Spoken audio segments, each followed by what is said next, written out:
দেখেছেন আজকের আলোচনার মূল বিষয়টা, ঠিক আছে? তো এই মূল বিষয়টা হচ্ছে উপসর্গ এবং উচ্চারণ, বাংলা ধ্বনিগুলার উচ্চারণ মূলত।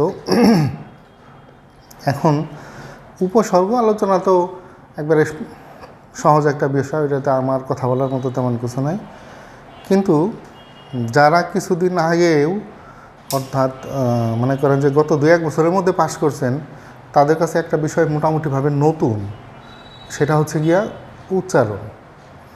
এই উচ্চারণটা আমরা সিলেবাসে পাচ্ছিও খুব কাছাকাছি সময় ধরে, 1-2 বছর ধরে, তার আগে এটা ছিল না। তো এখন এই জন্য ওই বিষয়ে একটু কথা বলা। তো আপনাদের একটা জিনিস খেয়াল করতে হবে, আমরা তো এতদিন বানান পড়েছি, এখন বানানের সাথে সাথে উচ্চারণটাও একটা বড় জিনিস। অর্থাৎ কোনো কোনো সময় দেখা যায় যে ধ্বনিগুলো বা বর্ণগুলোর উচ্চারণ এক এক জায়গায় এক এক রকম হচ্ছে। অবশ্য কারণও আছে, যে আপনারা তো জানেন আমাদের মৌলিক ধ্বনি হলো 37টা, কিন্তু বর্ণ আছে হচ্ছে গিয়া 50টা। তাহলে মৌলিক ধ্বনির চাইতে বর্ণের সংখ্যা একটু বেশি। আবার কোনো কোনো ধ্বনির উচ্চারণ অভিন্ন, অর্থাৎ একই। তা দেখবেন 3টা র আছে, তারপর 3টা স আছে, 2টা ন আছে। এই ঝামেলাগুলো, এই সমস্ত ক্ষেত্রে উচ্চারণ নিয়ে কিছু ফ্যাকড়া তৈরি হয়। আমরা আজকে সেই বিষয়টা নিয়ে কথা বলবো। এটি বেশ কয়েক বছর ধরে আমাদের সিলেবাসে দিয়ে দিয়েছে। তো সেক্ষেত্রে আমরা একটু, যেহেতু আপনারা শিক্ষক, তাই মূলত শর্টকাট থেকেই শুরু করছি। অত প্রথম দিকের আলোচনাগুলো নাই করলাম, আমরা সরাসরি উচ্চারণ প্রসঙ্গে চলে যাই। তো এই প্রসঙ্গে মনে করাই দিতে হবে আপনাদের, অবশ্যই আপনারা নিজেরা একটু খেয়াল করবেন কাইন্ডলি। বানান এবং উচ্চারণ এটা কিন্তু দুই জিনিস। অনেক ক্ষেত্রে আপনারা দেখবেন যে বানান একরকম আর সেটার উচ্চারণ হয় অন্যরকম। তো আসেন আমরা শুরু করি। প্রথমে অধ্বনির উচ্চারণ কেমন সেটা দিয়ে। আপনারা যদি একটু দেখেন যে অধ্বনির উচ্চারণ মূলত 2 রকমের হয়, ঠিক আছে? এই হলো অ, এর উচ্চারণ হবে 2 রকমের। কোনো কোনো ক্ষেত্রে অই হবে, আবার কোনো কোনো সময় হবে ও এর মতো। উদাহরণ দেখেন,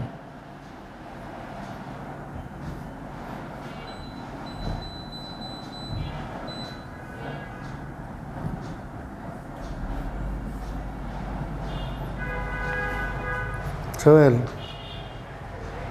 হ্যালো,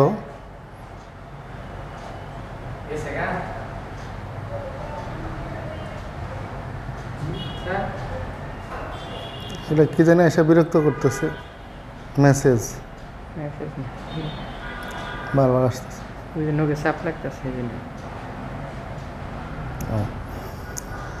তো একটু উদাহরণটা খেয়াল করলেই দেখতে পারবেন, বোর্ডে নিশ্চয়ই দেখা যাচ্ছে যে অ এর উচ্চারণ প্রথমটা হচ্ছে অনেক, কিন্তু এখানে কিন্তু অ এর উচ্চারণ হয়ে যাচ্ছে অনেকটা ও এর মতো, ঠিক আছে? তাইলে অ এর উচ্চারণ 2 রকম, একটা অ আর একটা আবার কোনো কোনো সময় ও। এগুলো কিন্তু আপনাদের একটু খেয়াল করতে হবে।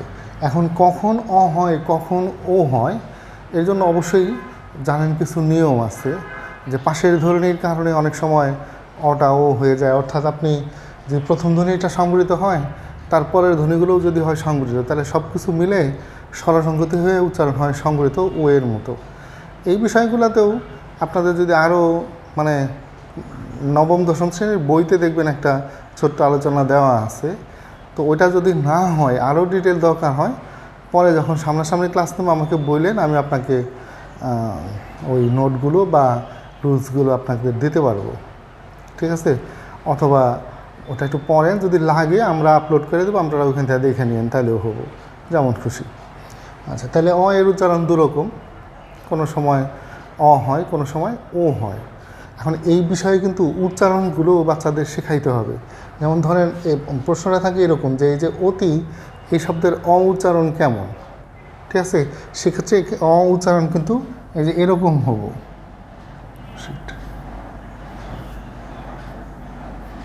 এরকম।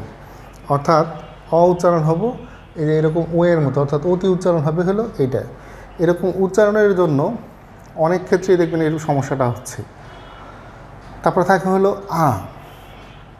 বাংলায় আতেও সাধারণত দুইটা উচ্চারণ পাওয়া যায়, ঠিক আছে। আ অধিকাংশ সময়ই হলো আ, কিন্তু কোনো কোনো সময় অর্থাৎ যদি একটা যুক্ত ব্যঞ্জন আছে, শুধুমাত্র একটা যুক্ত ব্যঞ্জন আছে, যেমন এটা একটু খেয়াল করুন, এই যুক্ত ব্যঞ্জনটা দেখছেন আশা করি। এই যুক্ত ব্যঞ্জনের সাথে ব্যবহৃত হলে অ এর উচ্চারণ হবে হলো ও এর মতো। যেমন ধরেন জ্ঞান, বিজ্ঞান, এই সমস্ত শব্দে উচ্চারণ করলে সেটা হয়ে যাবে ও এর মতো, এবং সেই জন্য আ এর উচ্চারণ হলো দুরকম, কোনো সময় অ, কোনো সময় ও, ঠিক আছে। সোহেল প্লাস কি জানি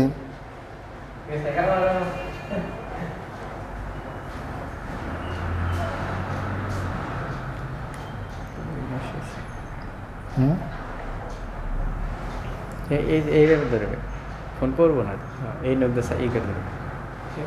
তো যাই হোক, যেটা বলতেছিলাম যে এর উচ্চারণ হয় হলো এর মতো কোনো কোনো সময়, মানে একটু কারিগরি ত্রুটি হয়, বুঝেন তো, আমি একটু অনভিজ্ঞ তো, এই জন্য মাঝে মধ্যে একটু সমস্যা হয়।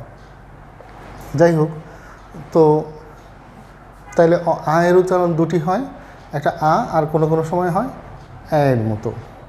এরপর দেখবেন রসই এবং দীর্ঘই, ঠিক আছে। বাংলা ভাষায় কিন্তু বানানে রসই দীর্ঘই দুইটাই ব্যবহার আছে। যদি দুইটা ব্যবহার না থাকে তাহলে শব্দের অর্থ চেঞ্জ হয়ে যায়, কিন্তু উচ্চারণে কিন্তু আছে সবসময় রসই, ঠিক আছে। অর্থাৎ যেমন ধরেন আমরা দীর্ঘ উচ্চারণ করি না দিন, কিন্তু এটা মনে রাখতে হবে শুধুমাত্র রস্য উচ্চারণ আছে, দীর্ঘ উচ্চারণটা বাংলায় নেই।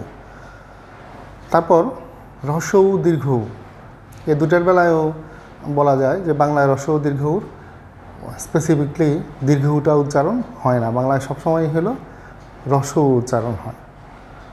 তারপর এটির উচ্চারণ আপনারা খেয়াল করে দেখবেন যে কোনো কোনো সময় উচ্চারণ হচ্ছে এ, আবার কোনো কোনো সময় উচ্চারণ হচ্ছে এর মতো। যেমন ধরেন দেশে, এখানে দুইটা এ আছে, দুইটা এর উচ্চারণই হবে হলো এ। আবার কোনো কোনো সময় দেখবেন যেমন এক, এ উচ্চারণ হয়ে যাচ্ছে এ, আবার 13 এ উচ্চারণ হয়ে যাচ্ছে এ। তাইলে কোথায় এ হচ্ছে কোথায় এ হচ্ছে, এগুলোরও অনেকগুলো নিয়ম আছে। ওই যে বললাম প্রথমে যেরকম, যে সেটা যদি আপনাদের 9-10-এর ওই বোর্ডের বইয়ে যেটুকু আছে ওটুকুতেই আশা করা যায় চলবে। তারপরে যদি আরও ডিটেল দরকার হয় পরে আমরা আপনাদের দেব, অসুবিধা নাই। এরপর ধরেন রি,